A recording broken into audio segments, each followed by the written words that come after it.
And good morning, everybody. Welcome to Sports Shorts Daily. Sports Shorts Daily presented by LeBear's Casino. TK joining us in his cute little pink shirt from Tremonti's Meat and Seafood. Go ahead and like and share this video. Let's get some people on here. Let's see here. Let me get in there, like it and share, and like it and share. And today on Sports Shorts, we're going to get into talking, of course, regional some more. LSU, Jay Johnson, he's been playing coy all year long. Nothing's changing when it comes to the regionals. He is not telling anybody who he's going to pitch. He is the rule is what, Tommy, as far as when they have to tell in an NCAA regionals pitching. 90 minutes before scheduled first pitch, you have to reveal your lineup, which would include who's the starting pitcher. Mm-hmm. Well, there you go. That's all you need to know. He's not letting anybody know. So you're not going to know till 4:30 today. Right. And honestly, as frustrating as it is, I don't have a problem with it. To me, it's one of those unwritten old school rules that doesn't make sense. Like, why do it that way? I mean, football doesn't tell you who their quarterback's going to be. If there's who's going to start, you don't know until the first series. And there's nobody that freaks out. They try to guess who's going to start, but they don't get mad at Sean Payton because on Saturday he doesn't tell you who's going to start on Sunday. So I think it's one of those unwritten rules that is okay. Now, because what does it do? It makes the other team have to take BP from a left-hander, BP from a right-hander, have two or three different plans of who's going to start and how we're going to attack them, and look at film for two or three people. So I think it's great. I think as much as I don't like it as a fan, as a broadcaster, and I want to be able to talk 3 days before about the matchup, I totally get it that you would do it this way. I get it too. I mean, this is the NCAA tournament. I mean, it's big. 64 teams. Nobody's got a win or a loss yet. So every coach, not just Jay Johnson, same thing with Matt Reiser and Matt Deggs and the coach at Tech, Lane Burroughs. So, I mean, everybody's got to do what they think's best. And, if announcing it is what you think is best, I would guess this. I would guess that whoever's pitching knows. I would hope he knows. I mean, I was always a fan of as soon as I knew a guy was going to pitch, I let him know. So maybe, he went to somebody and said, hey, you're going to be the guy. Do not say a word. Don't even tell your teammates right now so that they can mentally start getting ready, okay, and maybe study some hitters or whatever. So, I get it. It is what it is, and it's some people make more out of it than they need to. Hey, Ronnie, I got a question for you. What you got? What's this hat you got on? I'm having trouble reading the top front of it. Well, it's not a Rougarou hat. Usually you have a Rougarou lid on. It's from our boy Buzzy from the Masters. It's one of their new hip and cool. That looks good. Kind of the raised letters. It's kind of different. It's not your traditional Masters hat. It's got like the little holes in the back for venting. So Buzz brought it back. Mr. Gallery Guard himself brought it back. You ready for this, Tommy? So Buzz played Augusta National last Monday, the 23rd, a week and a half ago. And I'd never got a call once the round was done. It was probably Thursday maybe, and then I finally texted him like, I need to get an update. Like, are you gonna tell me or what? Because remember last year, Buzzy played Augusta National for the first time ever, a dream of many golfers out there. And he shot 72 with 6 birdies. This time around, 4 days after his round, I never got the notice. So I finally hit him up. I find out, Tommy, that he shot 78, which is not bad at all. He shot 78. I think he had 2 birdies this year instead of 6. A guy in his group that he played with last year shot a 72. And that guy, and that was obviously like a 4 handicap guy shot a 72 last year. I think he shot a 74, 75. So it's a really good golfer, but he had never shot a 72 there before. This was somebody who'd been a gallery guard for years and had played Augusta National once a year for the last, say, 5-10 years.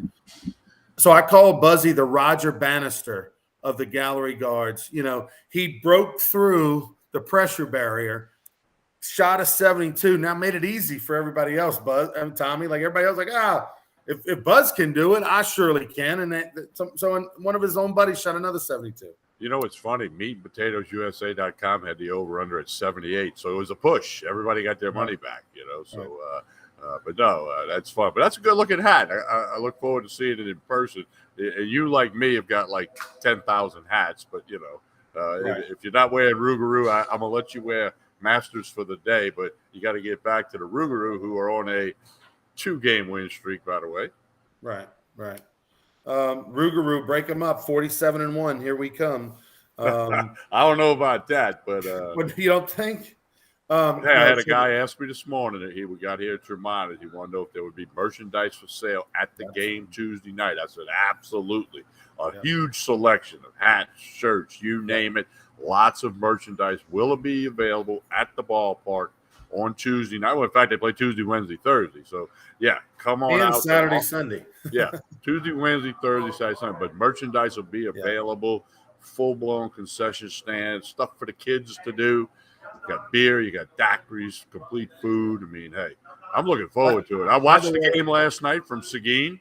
They had a few little audio problems, but I watched it, and Rougarou win 10-4. Had a big inning, scored a 5 or 6 spot about halfway. 15 hits, Coach.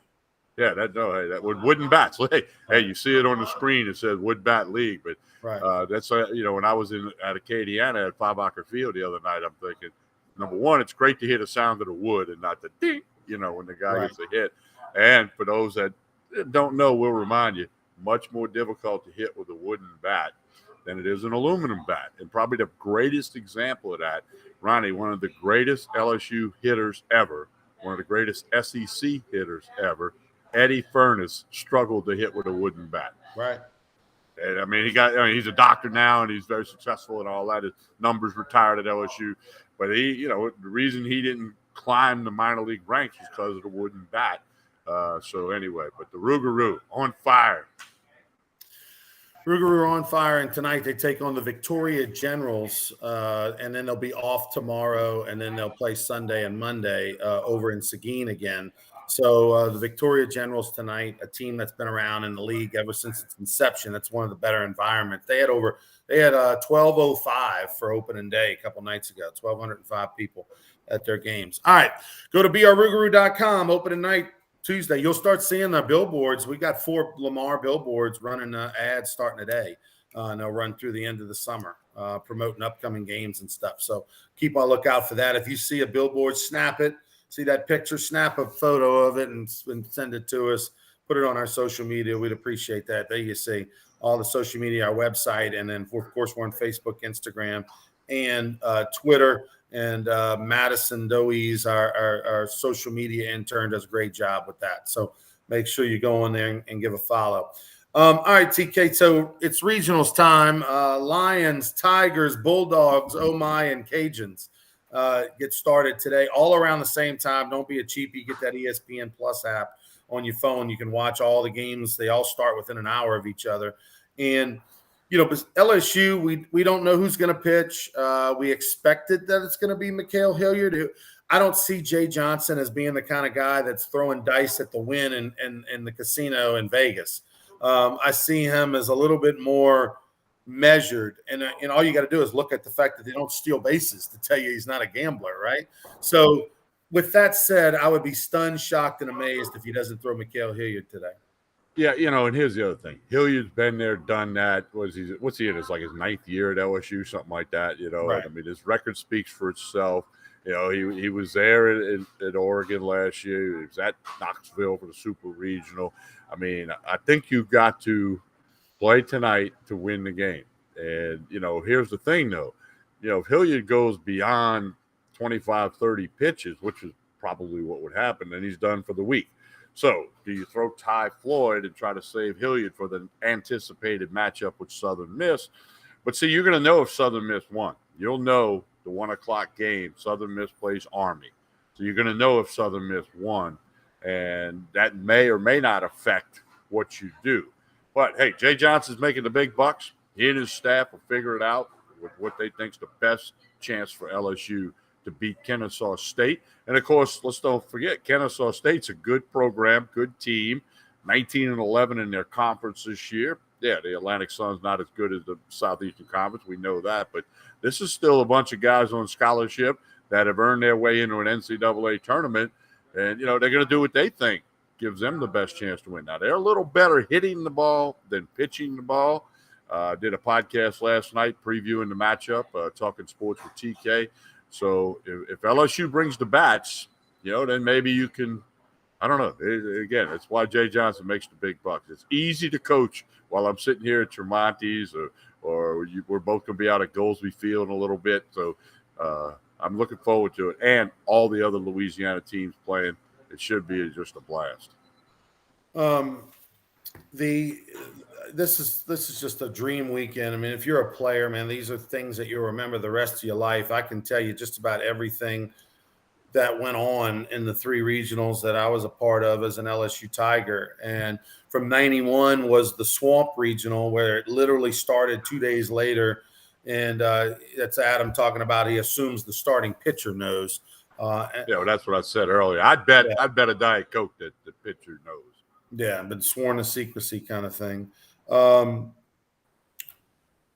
So, the thing about it is that you remember everything. And in my case, freshman year, 91 Swamp, the regional was started 2 days late. They considered moving it to the Superdome, to Texas A&M, to other states, other locations. And then they ended up playing it in Baton Rouge with outfielders bought high top cleats, played in basically this much water. And they left the tarp on the outfield warning track the entire weekend, the entire regional, because they had to pull it on and off so much. And then in 92 was the heartbreak. We won the SEC regular season. We won the SEC tournament. We had Todd Walker was a freshman of the year in the country. And, we had Rick Green, who went to the Olympics that year, and Lloyd Peaver, who was 14-0. I mean, it was an unbelievable team. And you had Ronnie Rance, all SEC tournament team. Thank you for that, Tommy. I'll make sure I send you that $5 Venmo. But no, I see. People don't know that I knew that. That was in the Dome, right? That's right. That's right. But all SEC tournament team, left-handed pitcher, Ronnie Rance. And what's funny is that did you know that I knew that? Probably. I mean, we've been doing this thing for 30 years. I mean, but Will Davis, who's the head coach of Lamar, his dad, Randy Davis, who unfortunately passed away a few months ago, was a great guy. Randy was the guy who recruited me to come to LSU. He left and halfway through my freshman year to go be the head assistant at South Carolina. It was an upgrade for him. He was a volunteer coach or a partial earnings coach. He was the third man on the totem pole at LSU, where he was able to go be the number one man at South Carolina. He ended up later being the head coach at Louisiana Tech for a couple of seasons. But Randy was the pitching coach for South Carolina in 92, and we beat them in the Dome, and that was one of the games that I pitched. And they had a murderer's row. They had 5 guys that had 15 or more homers in their lineup. And I was able to beat them, and that was good. That was a great moment after the game to hug Randy. He recruited me. He's at South Carolina. I pitched well against them. That was a good thing. But 92 was a heartbreaker because we had a great team and it didn't work out. Then 93, I personally got hurt, had surgery before the year, had some rehab innings towards the middle end of the year. But in 93, the regional there had to come from behind. South Alabama beat us that year and had to win twice on championship day and to make it. And then, of course, 93 was – when I think of the 93 team at LSU, I think of Mike Sorotka. Mike Sorotka had, if I looked up in the books, I think 10 complete games, 9 or 10 complete games that year. Nobody has – there's not one pitcher for LSU, right, that has a complete game this year. Not one. No. 0. No. That's correct. No. He had 9 or 10. And I want to say his last 4-5 starts that year were complete games, including and that's mind-boggling. Yeah, I mean, even back then it's mind-boggling because you were playing college baseball. Even when I played 10 years before you, the relief pitcher thing was coming to be. The long guy and the guy that could close the game. We had a closer my senior year in '82, a guy that if we needed to get those last couple of outs, he would do it. So, to have 9 or 10 by Sorotka, that's amazing. So that said, you always what my point being, these players will always remember everything about Yes. this regional experience. And I saw the video yesterday of LSU getting off the bus, walking down the hill, going into the stadium in Hattiesburg, a beautiful ballpark, all turf field. I remember they used to always have drainage issues. It rained a lot. The stadium sat down in the hill, the water just kind of. They always had issues with rain. Now they went to the full turf, and it's gorgeous, and you don't have those issues. But Southern Miss, man, they have done a fantastic job over there with that program over the years. I remember being recruited by them. Hill Denson was the coach back 30 years ago and really got the program going. They had some upgrades. I remember going on my recruiting trip when they were in the Metro Conference and watching them beat Florida State, who was the big dog back then. Tulane was in with them. Yeah, Tulane was in that conference. But Southern Miss over the last 20 years has just become a power. I mean, they are a top 25 program in the country, top 30 program in the country. Well, they went to Omaha a couple of years ago. And here's the other thing, Ronnie. Mississippi. Everybody talks about Mississippi State's program, and hey, you should. They won the College World Series last year. Ole Miss and the success the Broncos had there. But don't forget, down in Hattiesburg, Southern Mississippi has been one of the top programs in the country for quite a while now. So, anyway, this weekend we'll see what happens. This guy, James Fortenberry here in disguise. What's up, Big James? How are you, buddy? Yeah, he's using this alias, just like the old days of sports talk radio when nobody used their real name. Yeah, remember? Hey guys, this is Dwayne from Blackman. Remember that? Did Bertman have a different philosophy about pitch count that would allow pitchers to have complete games, or was he just that efficient and dominant as a pitcher? A little bit of both, Byron. I mean, back when you and I and all were in college, the threshold for a starting pitcher was more like 125, where now it's more like 100. Don't you think, Tommy? Like, I remember, I don't know if you even kept up with pitch counts when you were in school, but for us, it was more like if a starting pitcher is only going to throw maybe once a week, right? If his pitch count, was 125, that was like, oh, we probably need to get him out of there. Where now it's like 100 and they're looking around for the exit. Well, with us, there was no pitch count, but it was more like an eyeball test. Or if the catcher told the head coach, hey, he don't have it no more, get him out of there. But I mean, so I don't remember ever keeping a pitching chart. Now, if I was pitching the next game, you sat in the dugout instead of the bullpen and watched the other hitters and you watched BP. But that was never all the charts that you got now. And again, I played 10 years before you, but so, and by the way, I did have 3 complete games in my career, not in 1 year. Right. I would say that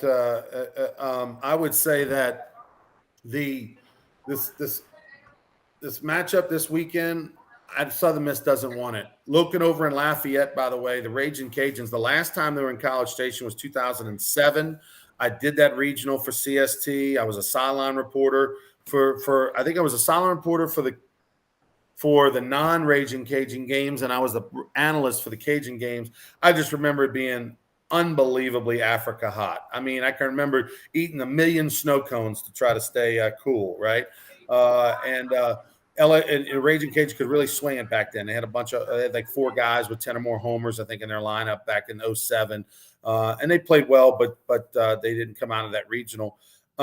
This time around, you pick the Cajuns to come out of the regional. I take Louisiana Tech to come out of Tech. Austin, as far as which one of us thinks they have the best chance to advance, not named LSU. The Lions, for Southeastern, if they are to shock the world, and listen, Fresno State back in 2011 or 10 or something, I think it was 11, was a 4 seed in their regional, and they won a national championship. So it's been done before. Stony Brook, 4 seed in their regional, went to the College World Series. So it can happen as a 4 seed that you can shock the world. Southeastern, I don't think they have the team to do it. They're down on pitching. They got 7 guys out with season-ending injuries. They have done fantastic just to be at the point where they are. But if there was a regional where they could go do some damage, I think Auburn is a good spot for them. It's not far. They'll have some fans. Auburn's not used to hosting regionals. So it's kind of it's new for them and pressure for them. Yeah, and Auburn's lost 4 of their last 5 games that they played. I mean, some of that factors in. But again, like we said at the beginning of the show, everybody's 0-0 now. Southeastern is, Auburn is, and 62 other teams are. So Southeastern, they may just let their hair down, let it fly. Go have fun, play every pitch, play the next pitch, play every inning, and see what happens. You never know. I mean, that's why you line up and play. Ask Fresno State. But just when you think you know what's going to happen, you'll find out that you don't know. As far as the Raging Cajuns is concerned, Carson Rocafort is the best baseball player you never heard of. He's a sophomore. He was hitting over 400 just a couple weeks ago. His average is down to 379. 379, 16 home runs, and 68 RBI. So I want you to watch him this weekend. Carson Rocafort, he's from Texas. There's I think 9 players on the roster, 11 players on the roster for the Raging Cajuns from the state of Texas. They recruit that place heavily. And Carson Rocafort is going to be a preseason All-American next year. He's probably going to be on some All-American list this year. And he is a fantastic player. I'm sure they will be pitching around him. Raging Cajuns taking on TCU. They're ranked 22 in the country. They're 36-20. That's Jim Schlossnagel's old stomping ground. Schlossnagel, now first-year head coach at A&M, has them hosting a regional and winning the West for the first time in foot program history. Tommy, real quick, give us a quick rundown on the NBA, what happened last night, and tell us about Tremonti's. Well, the Celtics win game 1, a huge fourth quarter. They were down. Curry was hot.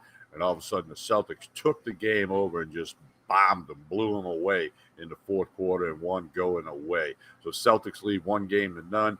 Next game not till Sunday night, game 2. All right, Tremonti's Meat and Seafood lunch special today, fried catfish topped with crawfish etouffee. Got all your wine and whiskey for the weekend, meat, seafood, you name it. Still got some crawfish hanging around. Crabs are coming soon. Connect on Facebook and Instagram, Tremonti's Meat and Seafood, Baton Rouge, right down the street from Parkview Baptist Church and School. You'll be glad you did. The Raging Cajuns tonight, the Bulldogs tonight, the Lions tonight, and LSU tonight. We'll talk all about it tomorrow on Sports Shorts Radio. We'll be live at Calandro's Supermarket from 10 to noon on 104.5 Which ESPN. Calandro? I got to look that up. Don't know. I look that up. I would love. Put your master's hat on and look it up. Yeah, I'm trying to think the last time I was where we were a month ago, but wherever we were the opposite. And I have a U-Trip tournament. You know what? We're going to be at the Calandros on Government. I remember. On Government, okay. And I'll be on the phone at 11 a.m. from USSSA tournament. Joel Davis will join us. Hunter McCann will be there as well. We'll have some other special guests. So tune in tomorrow morning for Sports Shorts Radio, 104.5 ESPN Baton Rouge. Download the app. Thanks, Kip. I agree with you. Soraka looked the same in the ninth as he did all game long. Byron, good seeing you again. Thanks to Mr. Fortenberry, who a.k.a. Hayden, Adam Cottrell. Please like and share this video, everybody. Have a great one. We'll see you tomorrow.